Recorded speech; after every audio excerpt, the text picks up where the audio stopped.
Caspians, welcome back to the channel. Thank you guys so much for 5,000 subscribers. In this video from the BD family, we have the full presentation from Shai, Kaspa developer in Hong Kong for Bitmain Tech. That full presentation talking about Kaspa and what makes it a true decentralized ASIC friendly protocol, right? Please be sure to like, comment, subscribe, hit that notification bell, watch the video until the end so you don't miss any. This was posted from Kaspa Army, full video of Shai Warborski at the World Digital Mining Summit 2023, Bitmain Tech, Hong Kong. Thank you, Shai, you are the best. Caspians, enjoy.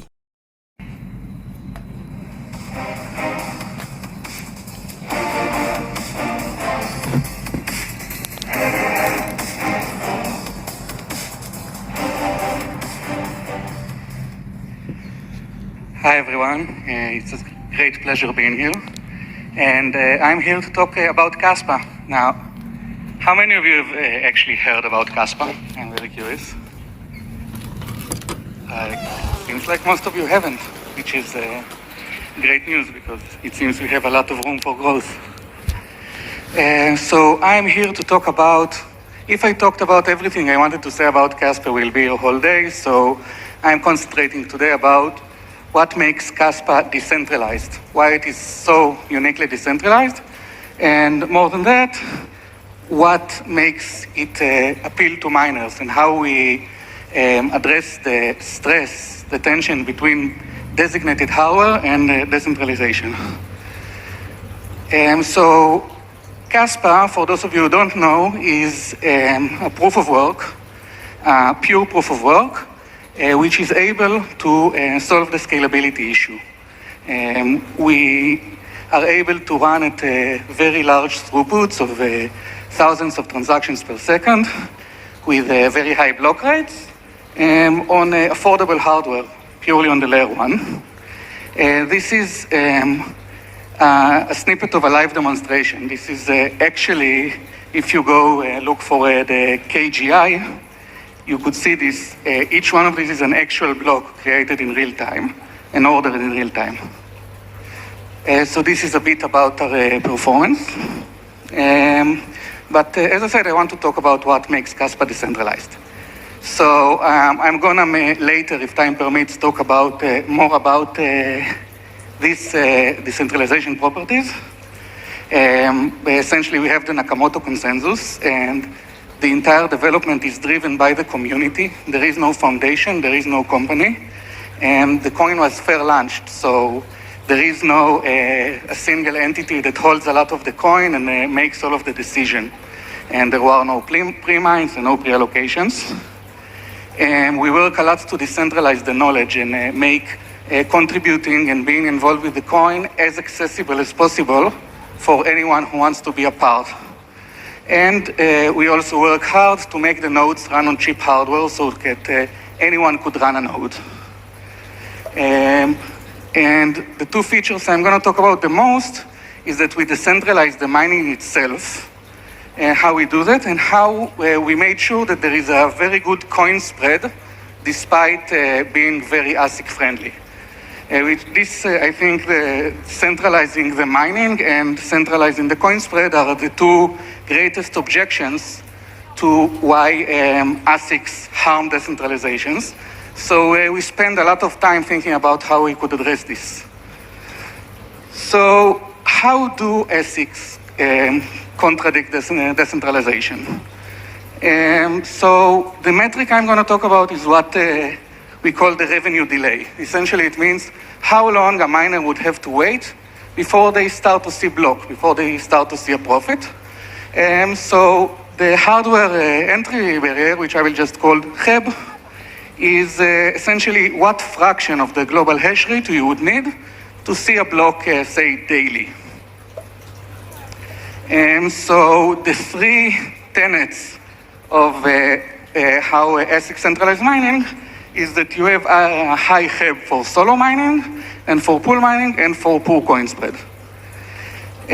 So this measure, the HEB, how long you have to wait before you see any profit, it's calculated a bit differently for pooled mining and solo mining. So I'm going to start with Solo mining, and in this case, it's very simple. It's essentially, the Heb is essentially the block delay over how many blocks are produced a day. So for example, if you have a block once an hour, say, then to see a block once a day, you would need 1/24th of the entire hash rate. So how does it look on different coins? So starting with Bitcoin, the block delay is 600 seconds. So if you do the math, you see that to see a daily block, you would need about 0.7% of the entire global hash rate. Stated differently, it means that in Bitcoin, the Bitcoin network can support at most 150 different solo miners or mining pools that see a daily income. In Litecoin, you have 4 times as much. In Dogecoin, you'd have 10 times as much. And it's just a direct calculation of the block delay. In Ethereum Classic, you'd have 40 times as much. In Kaspa, right now Kaspa runs on 1 block per second. You would see 600 times as much than in Bitcoin.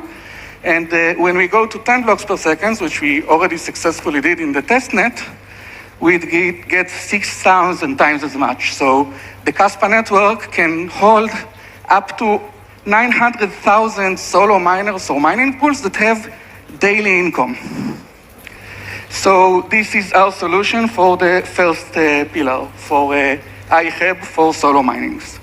Now in pooled mining, it's a bit harder to calculate, but essentially what governs it is the fees. The higher the fees, the more you would have to accumulate before you cash back. Because if you cash back too early, then most of your revenue is going to be wasted on fees.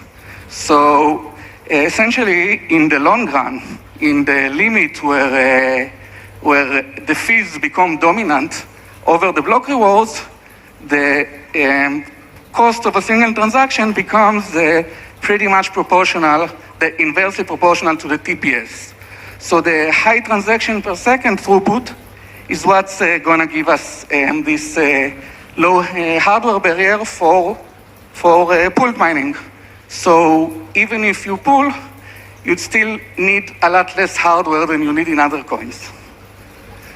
And about the poor coin spread, this is where things get a bit counterintuitive. So our goal is to have most of the coins already be in circulation before ASICs emerge, before they appear on the network.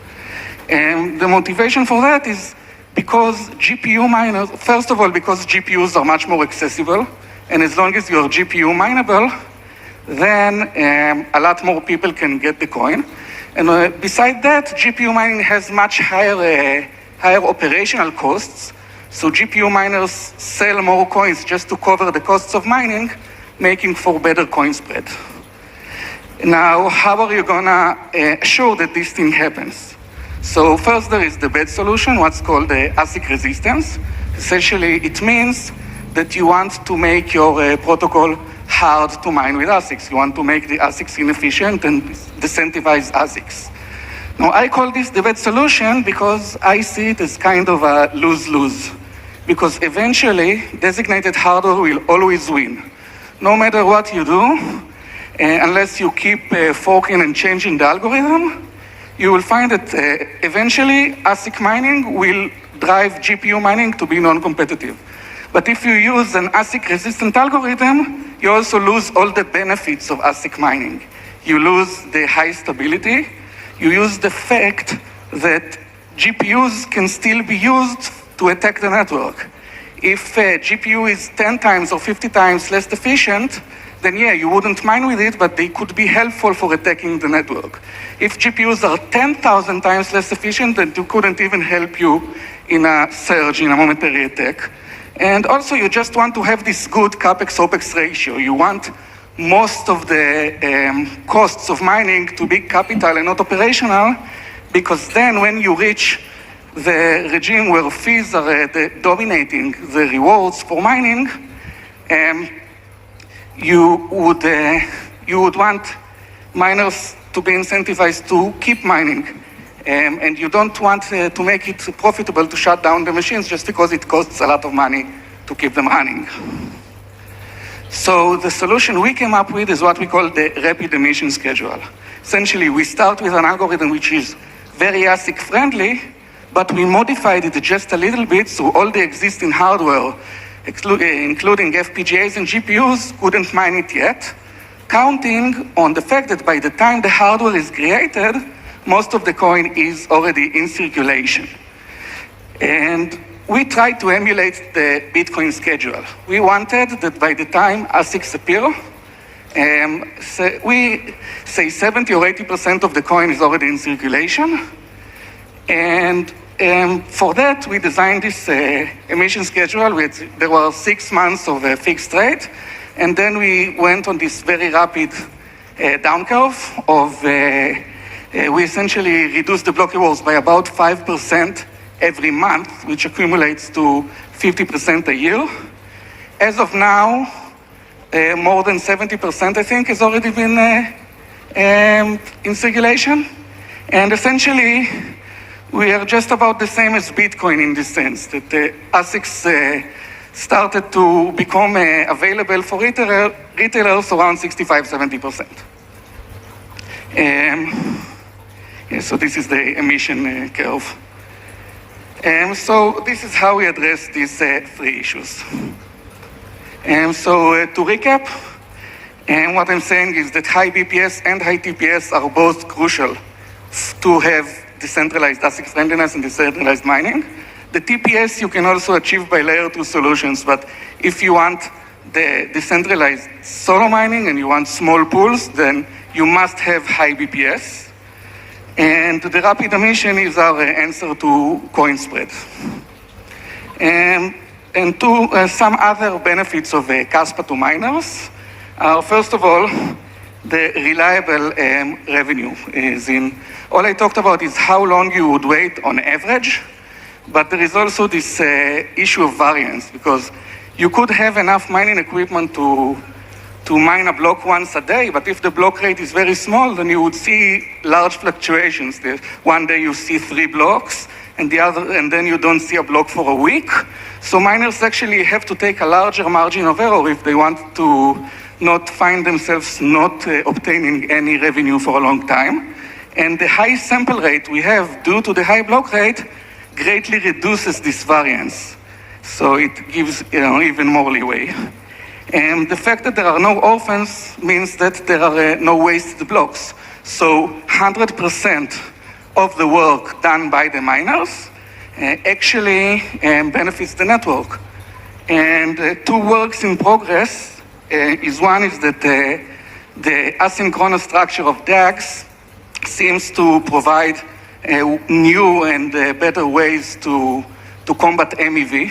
And it seems also that since we have parallel blocks and the way you choose transaction is randomized, it smooths out a lot of the kinks in the Bitcoin fee market and creates a much healthier fee market and a much better equilibria for mining strategies. So just in a nutshell, other ways in which Kaspa is decentralized. So first of all, we have an continuously increasing community, which is crucial because we are community driven. So you can see we have a lot of wallet downloads. Here on this graph, you can see how the hash rate grew on the first days. So it took, in the first weeks, we were like, will we ever get to a giga hash rate? And within 2 months, we were already at 4 tera.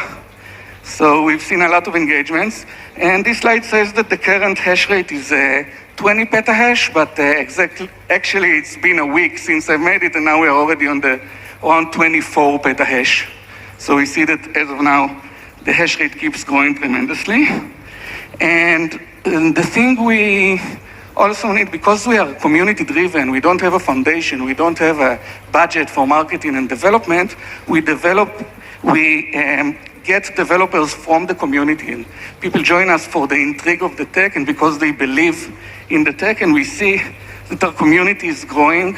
Devs are joining, programmers, content creators. Even this beautiful presentation was made by a community member, which has a personal stake in Kaspa.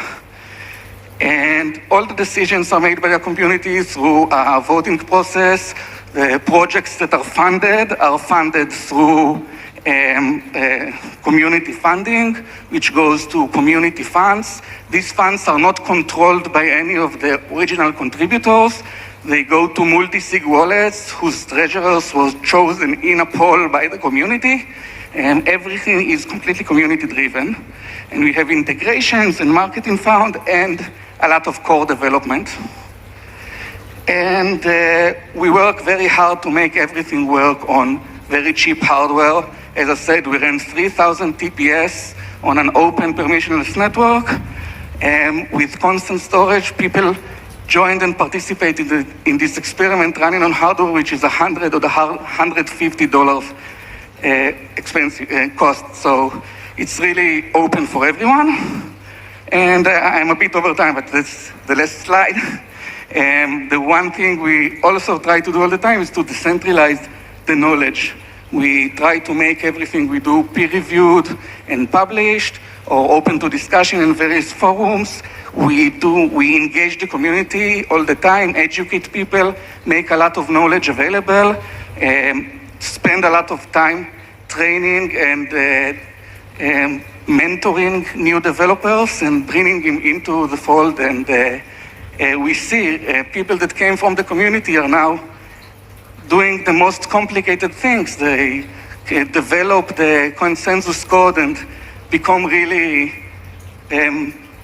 a huge part of what we're doing. And it decentralizes the fact that we don't want to have only 3 or 4 people who are able to manage this code. And so increase that circle and make sure that there isn't a single point of failure in our process. So that's all I wanted to say about Kaspa. If you have any more questions, you can find me around. I will be glad to talk to any of you. And that's it. Thank you very much.